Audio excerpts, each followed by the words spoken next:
Merci parce que tu es au milieu de nous. Merci toi, notre roi de rois. Merci Père éternel, tu es au milieu de nous. L'esprit de feu, l'esprit de feu, agis encore parmi nous. Dans le nom de Jésus.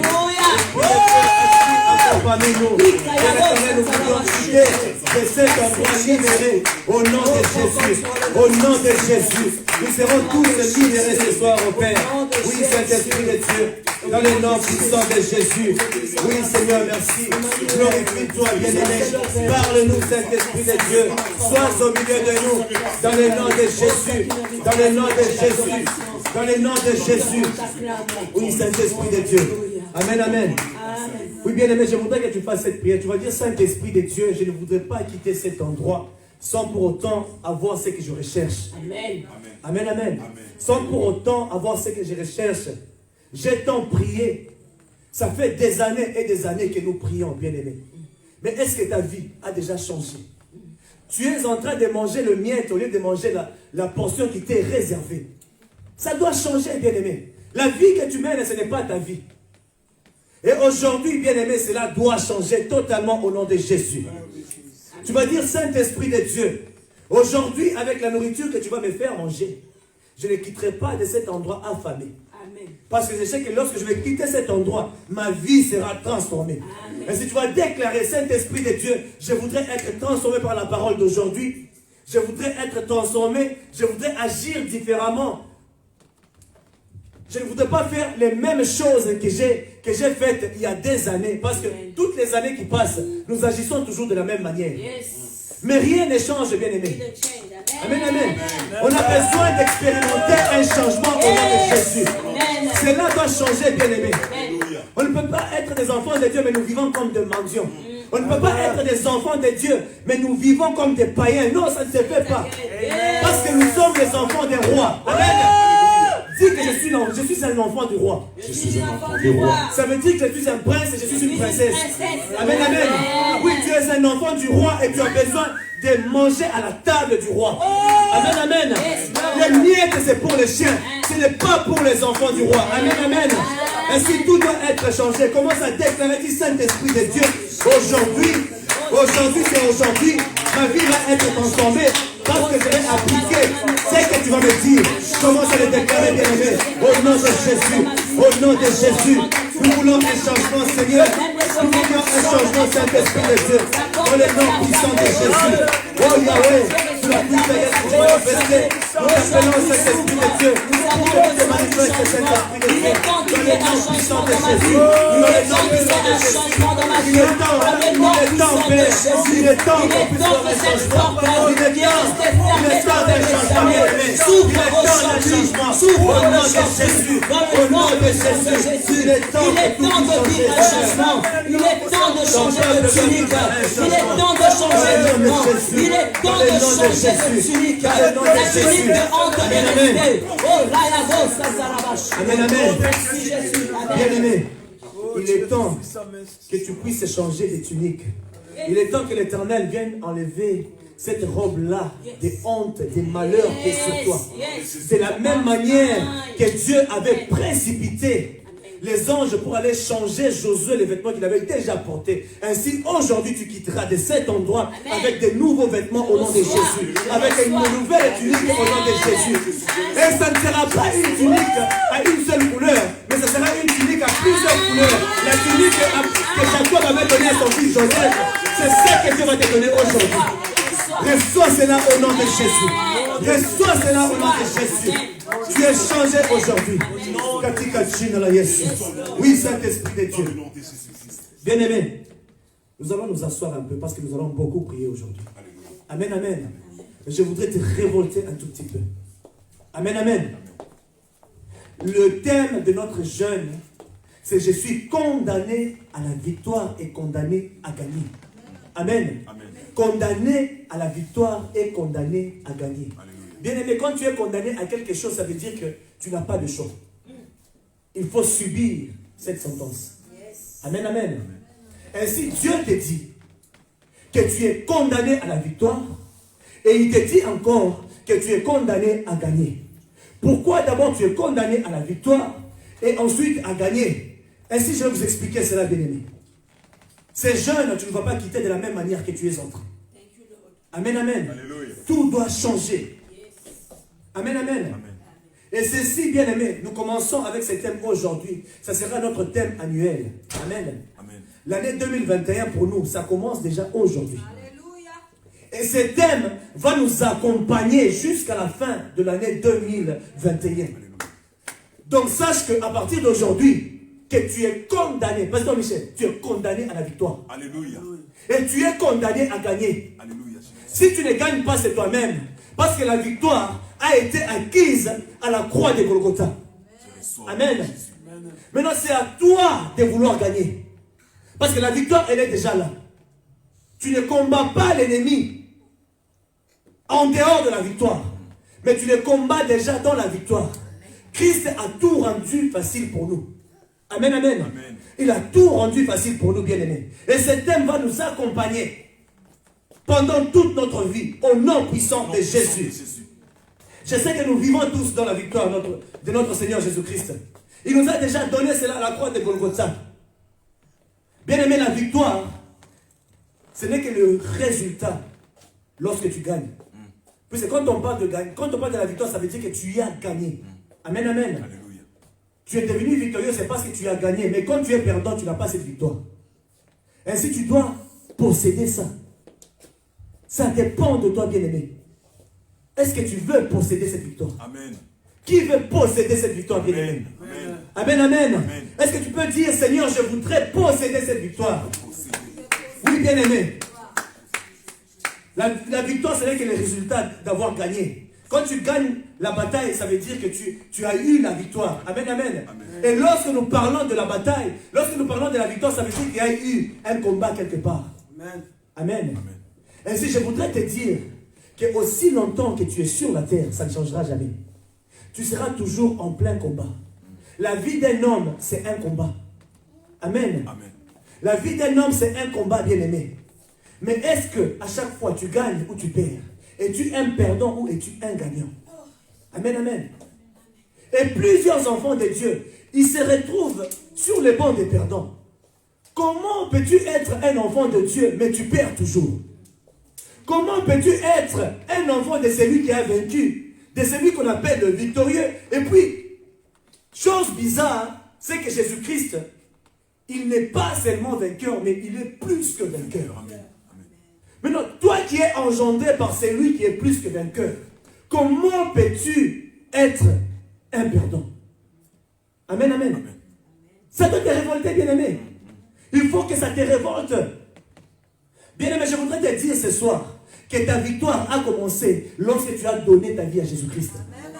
Une fois que tu as dit, Seigneur, je t'accepte comme le Seigneur et Sauveur de ma vie, immédiatement tu es entré dans la victoire.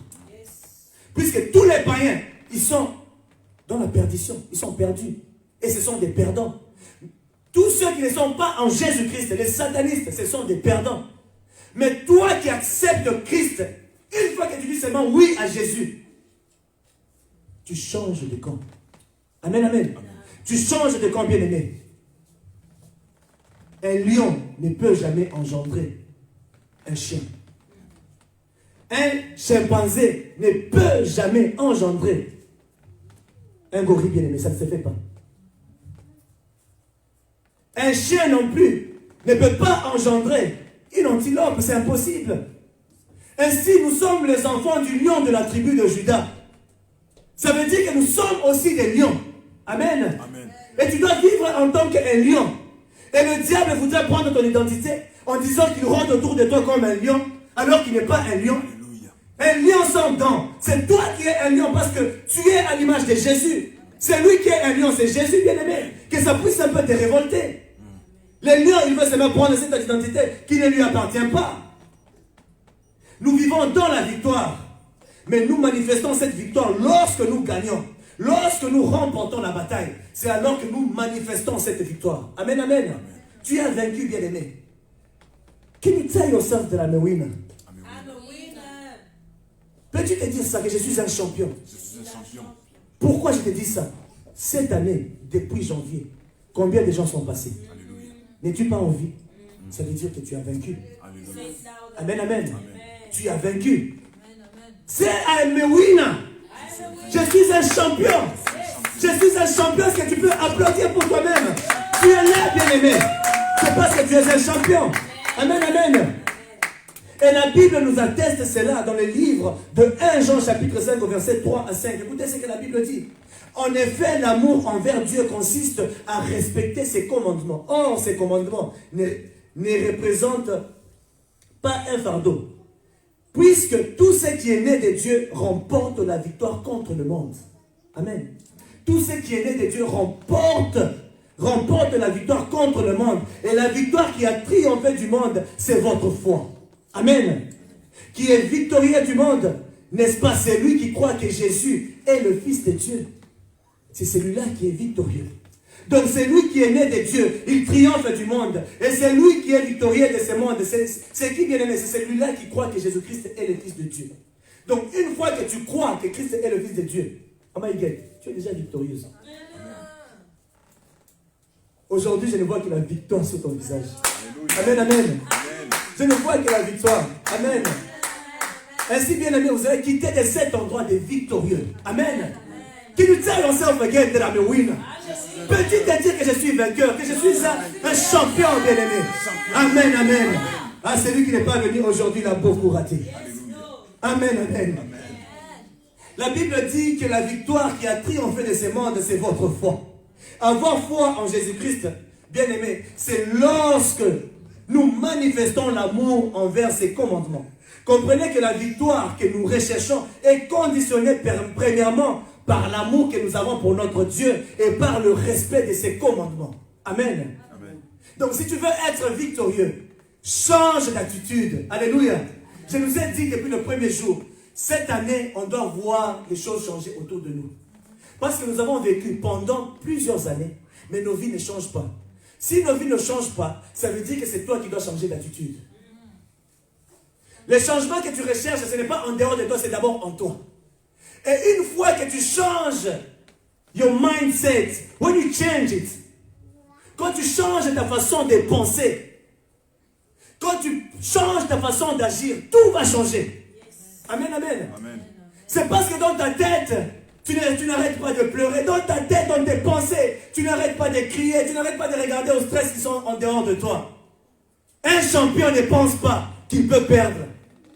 Bien aimé, vous savez, avant un match de foot, de basket ou de boxe, chaque boxeur qui va combattre son adversaire, il ne va jamais sur le ring avec un esprit de perdant. Quand il part, il sait qu'il va gagner. Quand tu perds, c'est une surprise pour toi. Amen. C'est ça la mentalité que tu dois avoir. Mais toi, tu te réveilles déjà le matin, tu es un perdant. Comment vas-tu progresser? Comment vas-tu faire les choses, bien aimées? Nous devrions changer notre attitude, notre façon de faire les choses. Amen. Amen. Jésus dit qu'il ne tarde pas de pouvoir accomplir ses promesses sur nos vies. Mais il use de patience pour que nous puissions parvenir à la repentance. La repentance, c'est le changement d'attitude. Alléluia. Amen. Donc je faisais telle chose, comme cette chose-là ne m'a pas amené quelque part, je suis obligé d'abandonner ça. Je suis obligé de laisser ça pour que je voie le changement. Le changement que tu cherches, ce n'est pas en dehors de toi, mais c'est juste en toi. Amen. Maintenant, la question que tu dois te poser en ce moment, c'est contre qui es-tu en train de te battre? Alléluia. Contre qui es-tu en train de te battre, bien-aimé? Car si nous parlons de la victoire, ça veut dire qu'il y a un combat quelque part. Mais un combat contre qui? C'est ça la question d'abord. Un combat contre qui, bien-aimé? C'est qui ton premier ennemi, Papa Richard? Qui est ton ennemi? Le diable, c'est ton deuxième ennemi. Mais qui est ton premier? Amen. Voilà. L'homme est obstacle de lui-même. Et je vais vous dire pourquoi. Le diable, lui, il est là. Oui, il nous a combattus au début. Il nous a fait pécher. Mais pourquoi il nous a fait pécher? Parce que nous n'avons pas obéi. Ainsi, il a amené des choses qu'il ne fallait pas. Le premier ennemi de l'homme bien-aimé, c'est lui-même. Et ensuite le diable. Car pour que le diable puisse te combattre, tu dois d'abord lui donner accès. Alléluia. Amen. Ainsi, c'est pour ça que j'ai dit, on doit changer d'attitude, bien-aimé. On doit changer.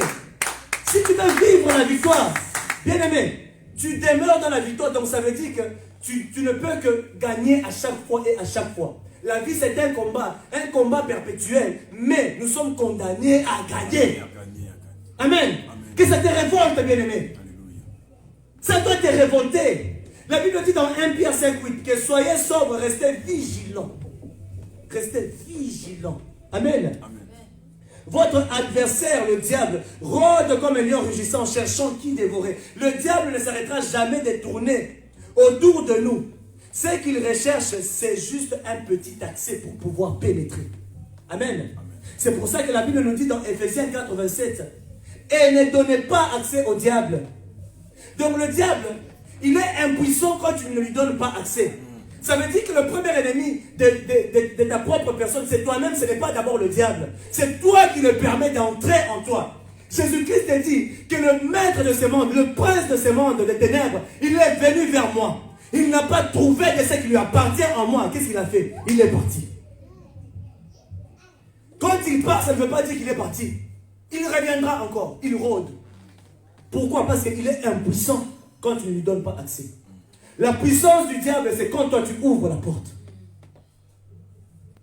Tu jeûnes, tu pries, tu jeûnes, tu pries. 40 jours à jeûne, Osa. 21 jours, tu es là. 14 jours, tu es là. 7, 3. Donc tout le temps, tu es toujours là pour les jeunes. Mais ta vie ne change pas. Why? On doit se poser cette question, bien-aimé. Pourquoi on ne change pas? Pourquoi la vie ne change pas? Change d'attitude. Change d'attitude, bien-aimé. La Bible dit dans Genèse 4, 7, certainement si tu agis bien, tu te releveras. Si en revanche tu agis mal, le péché est couché à la pente et ses désirs se portent vers toi. Mais c'est à toi de faire quoi? De dominer sur lui. Le péché est juste à la pente. Et le péché, c'est le diable, c'est le malin qui est à l'extérieur. Le malin se tient juste à ta pente. Mais il cherche juste un accès pour te détruire. Et c'est pour ça, bien-aimé, que le plus grand combat qu'un homme aura à livrer pendant toute sa vie, ça sera le combat contre lui-même d'abord. C'est ça le grand combat. Le grand combat, ce n'est pas avec le diable, bien-aimé. Ça, je t'assure. Je voudrais te révolter. Je voudrais ouvrir ton esprit. Le grand combat que tu as, ce n'est pas contre les sorciers de ta famille. Le grand combat que tu as, ce n'est pas contre ces satanistes. Le grand combat que tu as, c'est d'abord contre toi-même. Une fois que tu peux vaincre la chose qui est en toi, c'est pour ça que Jésus-Christ, il est venu, il a vaincu dans la chair. Il a vaincu sa chair. Malgré que cette chair était corrompue, mais Christ a purifié ça par sa manière de se comporter. Ainsi, tu dois transformer ta personne intérieure pour que tu voies le changement. Nous prions, mais il n'y a pas de changement. Beaucoup de serviteurs qui sont là avec des habits en lambeaux. Non, un enfant du roi, bien-aimé. Je suis un ambassadeur de Christ. Je suis appelé à bien m'habiller. Je suis appelé à bien vivre, à bien manger, à me réjouir de la vie. Amen. Amen, amen. Christ a dit quoi? Réjouissez-vous dans le Seigneur. Mais pourquoi tu ne te réjouis pas dans le Seigneur? Ça veut dire que tu es en dehors du Seigneur. Je vais te réveiller aujourd'hui. Je vais te dire quelque chose qui va te réveiller. Nous avons le temps, nous allons prier.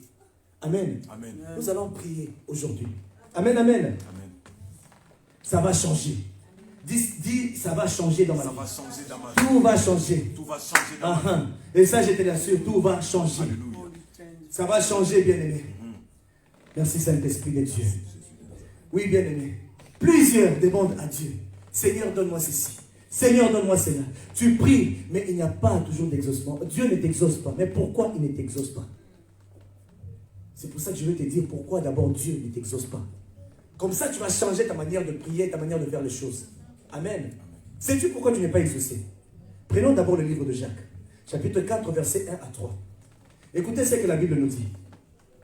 D'où viennent les conflits et d'où viennent les luttes parmi vous? N'est-ce pas de vos passions qui combattent dans vos membres? Amen. C'est de là où viennent les conflits. Et ces conflits-là, c'est entre toi-même. Amen. Ces conflits-là, c'est entre toi-même. Vous désirez et vous ne possédez pas. Vous avez des luttes et des conflits. Vous ne possédez pas parce que vous ne demandez pas. Quand vous demandez, vous ne recevez pas parce que vous demandez mal. Dans le but de satisfaire vos passions. Amen, amen. Dans le but de satisfaire vos passions. Donc, la prière de plusieurs, d'abord, pourquoi Dieu ne vous exauce pas? D'abord, la première des choses, c'est que tu es égoïste. Parce que ta prière, c'est pour satisfaire juste ton ego, satisfaire les passions que tu as. Il y a des gens qui prient Dieu, Seigneur, bénis-moi que j'ai l'argent juste pour aller prendre la bière. Seigneur, bénis-moi pour que je puisse aller en boîte. Seigneur, bénis-moi pour que je puisse payer la maison. Seigneur, bénis-moi pour que je puisse me marier. Seigneur, bénis-moi pour que je puisse avoir ceci et cela. Donc tout ça, moi, tu dois enlever ça de la bouche. Dieu n'aime pas ça. Quand Dieu te bénit, ce n'est pas pour toi. Pas seulement pour toi. C'est pour les autres aussi. Quand Dieu permet, il veut te bénir, c'est pour que tu sois une source de bénédiction. Mais non, toi qui renfermes la bénédiction, tu t'es tué toi-même. Quand Dieu te bénit, sors aussi. Quand tu sors, l'abondance vient encore. Amen, amen. Donc il te bénit pour les autres. Que Dieu vous bénisse pour les sacrifices que vous faites pour cette église. Amen, amen. Et il va continuer parce que Dieu a dit, je cherche juste un canal pour utiliser. Et je vais bénir. Amen. Là, vous êtes, c'est juste une épreuve d'abord. Et quand il va voir que vous êtes fidèle, vous verrez cette abondance. Amen. Il l'a déjà dit et il le fera. Donc quand Dieu te bénit, c'est pour que tu sois une source de bénédiction.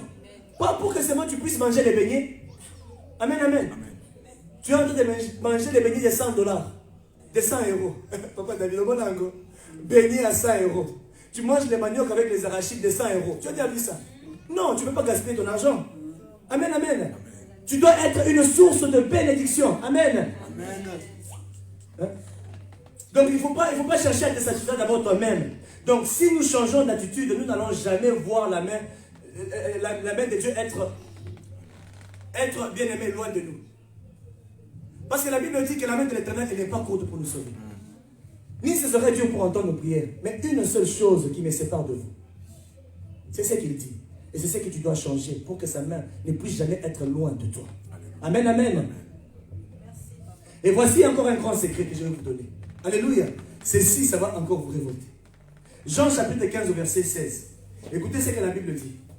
Ce n'est pas vous qui m'avez choisi. Amen. Jean chapitre 15 verset 16. Ce n'est pas vous qui m'avez choisi. Ça c'était un. Est-ce que tu peux dire à ton voisin que Jésus m'a choisi, c'est pour ça que je suis là? Peux-tu dire à ton voisin? C'est pour ça que tu es là. Amen, amen. C'est pour ça que tu es là. Il dit, mais c'est moi qui vous ai choisi et je vous ai établi afin que vous alliez, que vous portiez du fruit et que votre fruit demeure. Amen. Que votre fruit fasse quoi? Demeure. Alors, ce que vous demanderez au Père en mon nom, il vous les donnera. Amen. Donc, il faudrait que les fruits demeurent. Donc, la première des choses, Jésus te choisit. Tu es délivré. Amen, amen. Et la deuxième des choses, tu dois porter les fruits. Ces fruits-là, ça doit demeurer en toi. Et en ce moment-là, tu demanderas quelque chose en son nom et il va te l'accorder. Amen, amen. Amen. Jean 14, 13 à 14. Il y a plusieurs versets comme ça. Mais je vais prendre juste ces deux ici. Écoutez encore ce que ça dit. Que tout ce que vous demanderez en mon nom, je le ferai, afin que la gloire du Père soit révélée dans le Fils. Amen. J'aime beaucoup ces versets. Si vous me demandez quelque chose en mon nom, je le ferai. Amen, amen.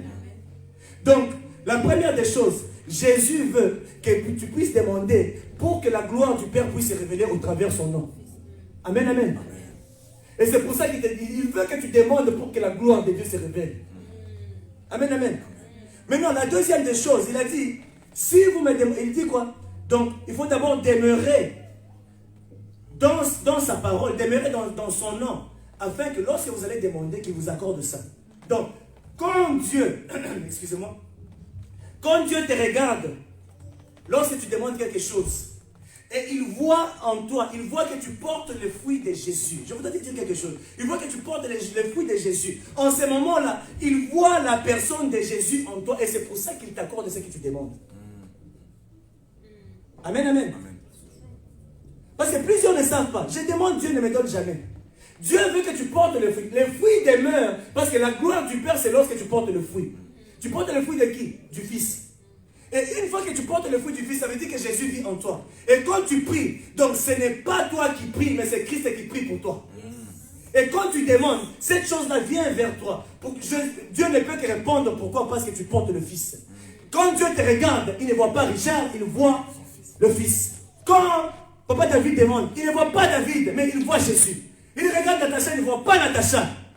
Il voit qui? Jésus. Il regarde Blandine, non. Il regarde Michel, non. Ça, ce n'est pas Michel qui demande. Parce que je connais que Michel, c'est un pécheur. Mais comme il a Jésus, je lui donne ce qu'il recherche. Amen, amen. Il vous donne ce que vous recherchez, bien aimé. Donc, lorsque vous demandez tout ce qui représente ce que Jésus-Christ, il vous l'accorde. Ne demandez pas quelque chose qui est en dehors de Jésus. Vous ne l'aurez pas, parce que Dieu t'accorde ce qui est en Jésus. Donc quand tu lui demandes quelque chose qui est en dehors de Jésus, il ne te le donne pas, c'est clair. Amen, amen. C'est pour ça que plusieurs prient, mais il n'y a pas de réponse. Pourquoi ma peine, ma souffrance est-elle continuelle, Seigneur? J'ai prié, mais je ne vois pas. Mais tu pries en dehors de Jésus. Il ne voit pas Jésus en toi. Ce que tu demandes, c'est en dehors de toi. Demande ce qui est en Jésus. Ainsi, lorsque vous portez le fruit du Saint-Esprit, vous ne représentez pas ce que vous êtes, mais vous représentez ce que Jésus-Christ est. Alléluia. Amen. Amen. Parce qu'une fois que tu portes le fruit, tu ne te représentes plus toi-même. Tu représentes Jésus. Partout où tu pars, c'est pour ça qu'on dit qu'on est ambassadeur. Je représente Jésus. Lorsqu'on me regarde, Papa Nicolas, non, ce n'est plus moi qui vis. C'est pour ça que Paul a dit quoi? Ce n'est plus moi qui vis, mais c'est Christ qui vit en moi. Et c'est ça la clé, bien-aimé. Et avec ça, tu auras toutes choses. Amen, amen. Tu auras toutes choses. Si tu veux recevoir quelque chose venant de Dieu, à chaque fois que tu lui demandes, rassure-toi que tu demeures en Jésus-Christ. Demeurer, ça veut dire quoi? Par définition, demeurer, ça veut dire résider donc. Amen, amen. Rester à un endroit, siéger dans cet endroit. Amen. Donc tu dois siéger en Jésus. C'est ce que Dieu veut de toi. Amen, amen. Amen. C'est la première des choses à faire. Ainsi, tu dois faire un effort de déménager du monde bien-aimé et d'emménager en Jésus-Christ. Amen. Amen. Est-ce que tu peux dire à ton voisin, à partir d'aujourd'hui, je déménage du monde? Et j'aménage en Jésus. J'aménage en Jésus. Dis-lui encore que je change de demeure à partir d'aujourd'hui. Ma demeure n'est pas dans le monde. Ma demeure est en Jésus. Ma demeure est en Jésus. Est-ce que tu peux acclamer pour toi-même? Oui, Saint-Esprit de Dieu. Tu es Dieu, Seigneur. Nous t'aimons, Père éternel. Donc, bien aimé, ce qu'on doit mettre en tête, c'est que lorsque nous venons à l'église, c'est pour apprendre qui est Jésus et comment est Jésus. Amen. Amen. Et bien aimé, nous venons à Jésus, à l'église, c'est pour apprendre, mais ensuite la pratique, ce n'est pas à l'église. La pratique, c'est en dehors. Représenter Jésus en dehors, pas ici à l'église. Puisque tout le monde, quand il vient à l'église, ils sont tous dans santo. Nous sommes tous saints. Vous allez voir les gens prier, parler en langue, le feu qui descend. Mais quand ils sortent seulement, ils changent. Amen. La vie chrétienne, ce n'est pas à l'église, mais la vie chrétienne, c'est dans ta maison, en dehors de cette église, en dehors de ces bâtiments. Et c'est ce que tu dois faire, bien-aimé. Tu dois changer d'attitude. Change d'attitude. Alléluia. Amen. Et tu verras le changement dans ta vie. Amen. Ça, je te l'assure, bien-aimé. Si tu demeures, amen, amen, maman, qui te comble aussi. Si tu demeures en Jésus-Christ, la Bible te dit, dans Ésaïe, chapitre 58, au verset 9 à 11, écoutez, bien-aimé. Alors tu appelleras, et l'Éternel répondra. Amen. Amen. Tu appelleras, et l'Éternel répondra. Tu crieras, et il dira, mais voici. Oui, si tu éloignes du milieu de toi la contrainte, les gestes menaçants et les paroles mauvaises, et si tu partages tes propres ressources avec celui qui a faim, si tu réponds aux besoins de l'opprimé, ta lumière surgira au milieu des ténèbres et ton obscurité sera pareille à la clarté du midi. Ton obscurité sera pareille à la clarté. Donc il n'y a même pas d'obscurité pour toi. Amen, amen. Amen. L'Éternel sera constamment ton guide. Il répondra à tes besoins dans les endroits arides et il redonnera de force à tes membres. Tu seras pareil à un jardin bien arrosé, une source dont l'eau n'arrête jamais. Maintenant, bien aimé, je voudrais qu'on puisse souligner quelque chose. Il dit, Oui, si tu éloignes du milieu de toi la contrainte, les gestes menaçants et les paroles mauvaises. Soulignons d'abord les paroles mauvaises. Parce que très souvent, nous prions pour le reste des choses. Nous prions, Seigneur, change-nous. Seigneur, change mon mauvais caractère. Mais les paroles, est-ce que nous prions pour les paroles qui sortent de nos bouches bien-aimées? Nous avons parlé de plusieurs choses qui peuvent empêcher à ta prière de pouvoir être exaucée. Mais une des choses qu'on ne mentionne pas très souvent, ce sont les paroles qui sortent de nos bouches. Amen. Amen. Parce que les paroles qui sortent de tes bouches, bien-aimé, ça définit le monde dans lequel tu vis aussi. Amen. Aujourd'hui, je vais te donner les clés avant qu'on puisse entrer en prière. Je vais parler même pendant encore même 15 minutes. Et ensuite, nous allons entrer en prière. Amen, amen. Amen. Que l'Éternel puisse nous aider. La plupart du temps, on ne parle pas de paroles, bien-aimées. Une chose qu'on ne mentionne pas, c'est la langue. Parce que la langue, elle parle. C'est parce que quand on parle de parole, on parle de la langue. Un petit membre de notre corps, mais qui dirige le cours de la vie d'une personne. Amen. Et la Bible nous dit que nul ne peut la dompter et la soumettre sous son autorité. Qui de nous ici maîtrise sa langue? Amen. Amen. C'est un petit membre caché dans notre bouche. Mais c'est à cause d'elle que ta vie est à ce niveau où tu es. Tu le sais au moins. Parce que c'est là où il y a le pouvoir. Amen. Qui parmi nous peut dire que moi j'ai déjà maîtrisé ma langue? Qui peut le dire? C'est drôle, hein? Tu vois un homme costaud comme ça, tellement paquet, mais qui ne peut pas contrôler sa langue. Tu n'arrives pas à te contrôler, bien-aimé. Proverbe, chapitre 18, au verset 21, la Bible dit que la langue a pouvoir de vie et de mort. Ceux qui aiment parler en goûteront les fruits. En goûteront les fruits, bien-aimés. Chaque parole que nous prononçons, ça porte une puissance. Amen. C'est pour ça qu'on doit faire très attention avec toutes les paroles qui sortent de nos bouches. Maman Blondine vient de nous le dire tout à l'heure là. Qu'est-ce qu'elle a dit? Ne prie pas. Et puis en dehors, tu déclares le contraire de ce que tu as déclaré. Tout ce que tu déclares, ça a de l'effet, c'est un esprit. Tu as été créé par quoi? Ainsi, on doit faire très attention, bien-aimés. Proverbe chapitre 4, verset 23, la Bible dit: garde ton cœur plus que toute autre chose, car de lui jaillissent les sources de la vie. Puisque ton cœur, la Bible dit que c'est de l'abondance du cœur que la bouche parle. Donc tout ce que tu déclares, ça ne vient pas en l'air, ça vient de quelque part, en toi. La langue ne fait que parler ce qui est dans ton cœur. Amen, amen. Amen. Tout ce que nous disons vient de notre cœur, bien-aimé. C'est qu'un homme, donc, ce que nous prononçons, ce n'est qu'un étalage, au fait. Ce n'est qu'un étalage de ce qui est dans notre cœur. Parce que la langue ici, elle ne peut que dire ce qui est dans mon cœur. L'homme ne donne que ce qu'il a reçu. Et là, je suis en train de vous parler de ce que Dieu m'a donné. Amen, amen. Amen. Donc, ce qui est dans mon cœur, donc quand la bouche parle, ce n'est qu'un étalage. Donc, j'étale ça juste. Amen, amen. Amen. J'étale ça juste. En tant que chrétien bien-aimé, on doit faire attention à toutes choses que nous prononçons. Donc, ce qui déborde de notre cœur, la bouche parle. Parce que c'est de l'abondance. Donc, ce qui déborde, c'est alors que la bouche va aussi faire quoi? Ça va parler. Lorsque vous parlez, est-ce que vous prenez même le temps de vous entendre vous-même? Prends-tu le temps de t'entendre quand tu parles? Prends-tu le temps lorsque tu es en train de prier? Est-ce que tu entends les paroles que tu déclares? Prends-tu le temps lorsque tu parles aux gens de t'entendre toi-même? Plusieurs ne le font pas. Et c'est là où il y a un problème, bien-aimé.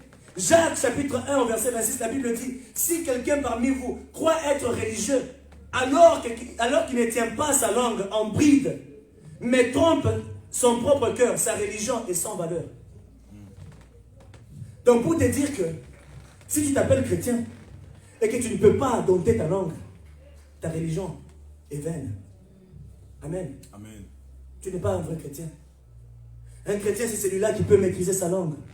Donc si tu crois être chrétien ou religieux, comme la Bible le dit, tu dois être capable de la dompter, de la maîtriser. Quand on parle de dompter, c'est de dominer ta langue, la maîtriser.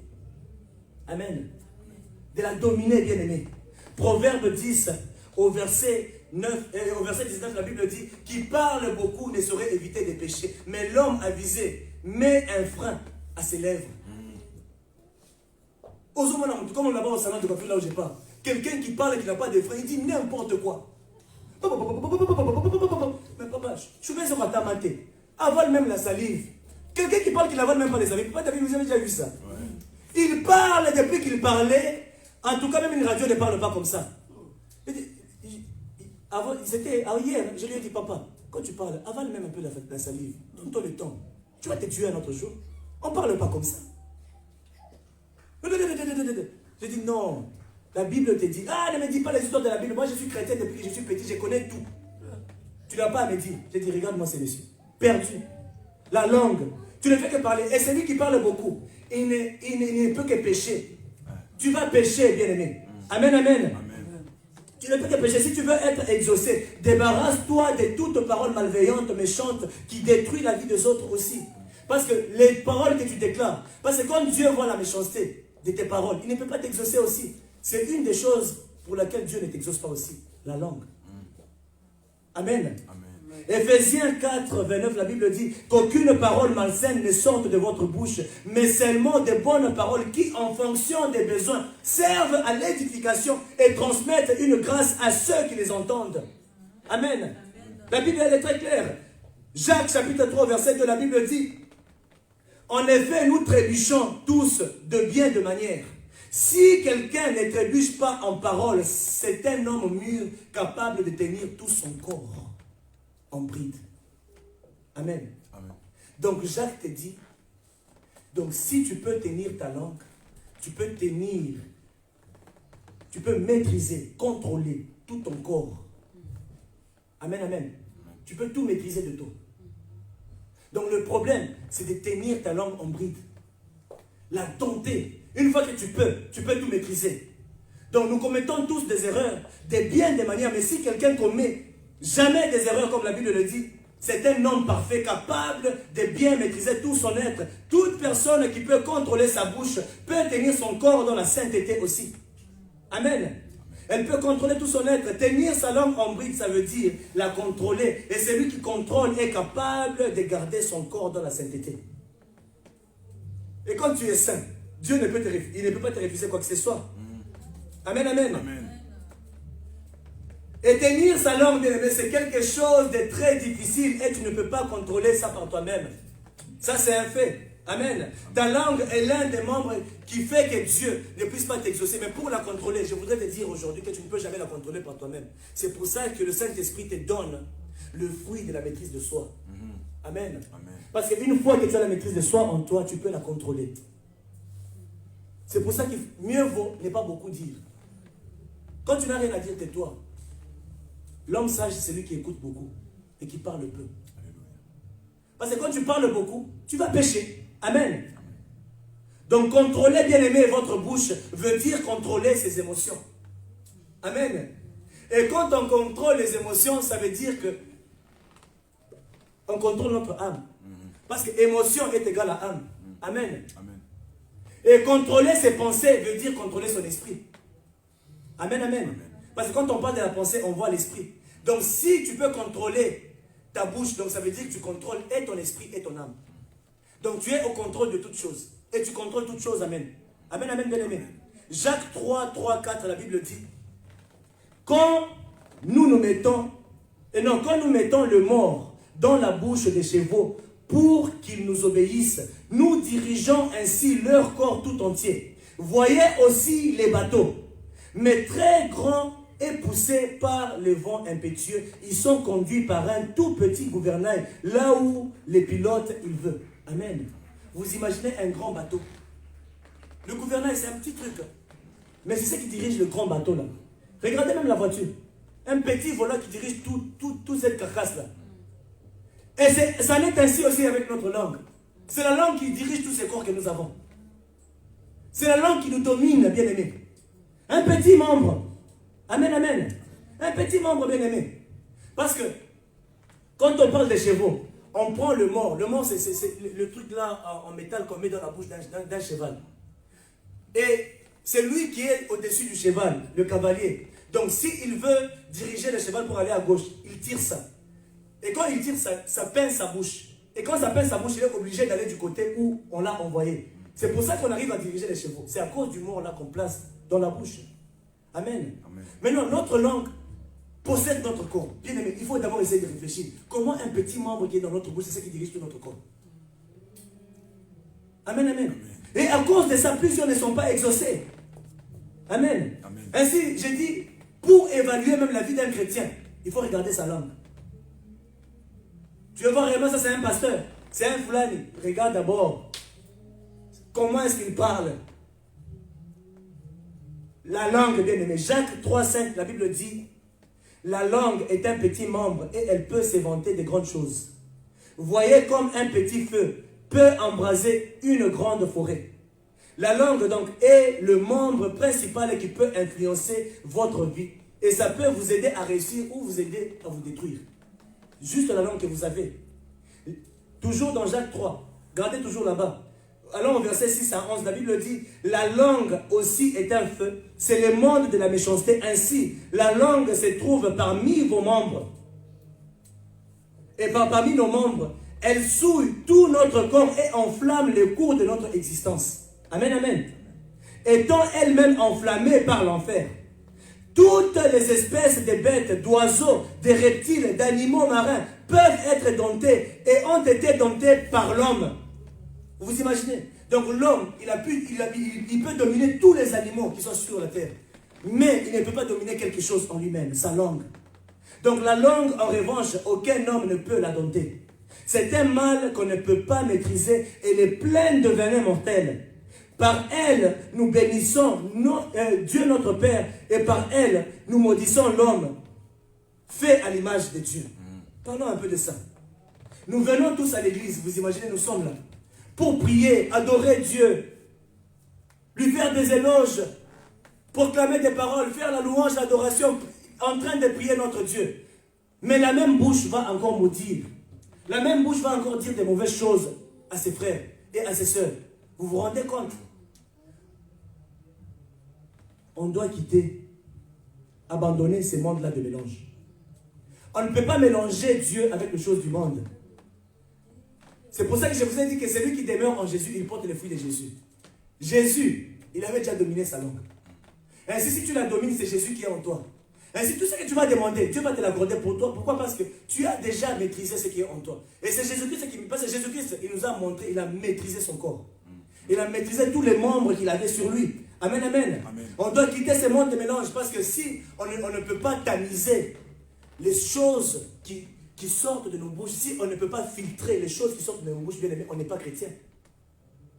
Au Congo, à un certain moment, il y avait une farine là qu'on vendait. Quand tu prends cette farine là, tu commences à tamiser pour avoir la farine pour préparer la semoule. Il y a une matière là qui reste, je ne sais pas comment est-ce qu'on appelle ça en français. Hein? Je ne sais pas comment est-ce qu'on appelle ça en français. Les résidus là, les gens préparent avec ça la bouillie et tout ça. Donc on ne peut pas préparer le foufou avec ça. Amen, amen. Mais vous allez vous rendre compte, il y avait une farine à un certain moment. Tellement qu'on va tamiser, et tu te rends compte que tu as seulement un peu de farine et beaucoup de ces histoires-là, des résidus. Pourquoi? Parce que quand on mélange les choses des fois, tu vas te retrouver, au lieu de diluer, en diluant les choses qui sont en toi, les biens qui sont en toi, c'est comme ça. C'est petit comme ça. Et les mauvaises choses qui sont en toi, c'est même plus qu'un bâtiment. Alors on doit toujours diluer, on va faire un effort bien aimé de ne pas mélanger les choses et Dieu va toujours nous répondre. Il va toujours nous assister. Éphésiens 5, 4 à 6, la Bible dit qu'on n'entende pas des paroles grossières, des propos stupides ou équivoques. C'est inconvénient. Mais plutôt des paroles de reconnaissance. Vous le savez bien, en effet, aucun être immoral, impur ou toujours désireux de posséder plus, c'est-à-dire idolâtre, n'a l'héritage dans le royaume de Christ et de Dieu. Ça veut dire que la langue ici, ça peut t'amener en enfer. Et tu n'as pas besoin de perdre ta vie à cause de ta langue. Qui veut perdre ta vie à cause de sa langue? Tu vas aller la couper pour rien. C'est Christ t'a dit que si c'est ta langue qui te pousse à pécher, tu fais quoi?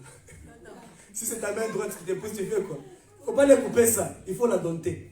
Amen, parce que tu as besoin de parler. Parce que la puissance, c'est sur la langue. Amen, amen. Nous devrions arrêter aussi de nous plaindre. C'est l'habitude de plusieurs. Amen, amen.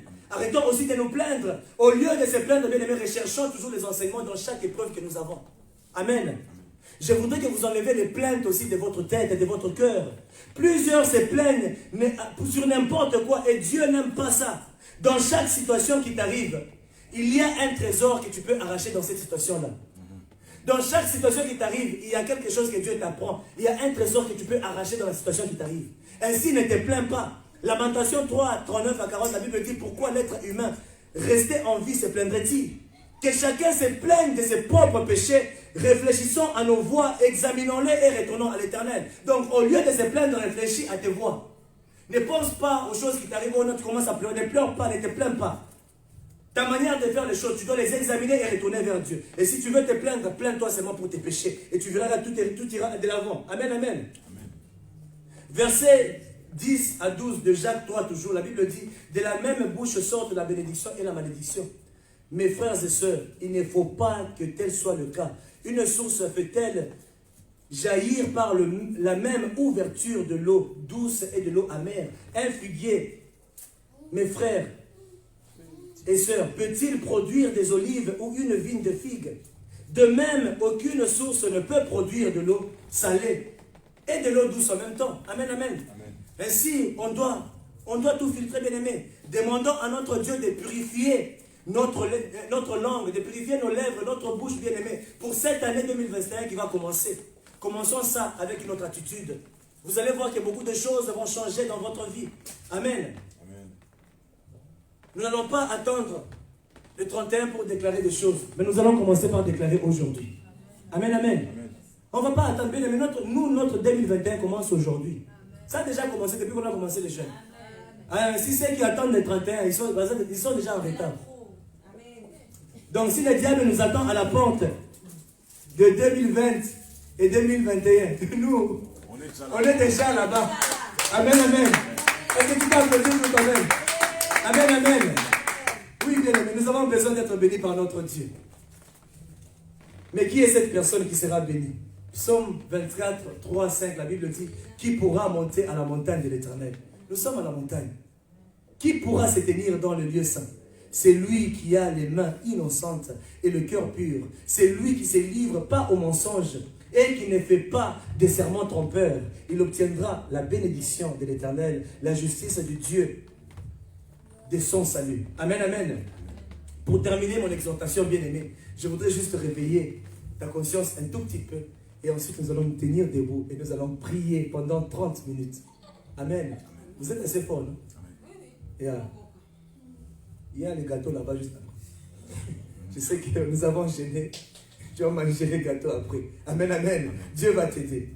Actes des apôtres, chapitre 2, au verset 1 à 3. Écoutez ce que la Bible nous dit. Amen, amen. La Bible nous dit ceci. Quand le jour de la Pentecôte arrivera, ils étaient tous ensemble au même endroit. Tout à coup, il vint du ciel un bruit comme celui d'un vent violent, qui remplit toute la maison où ils étaient assis.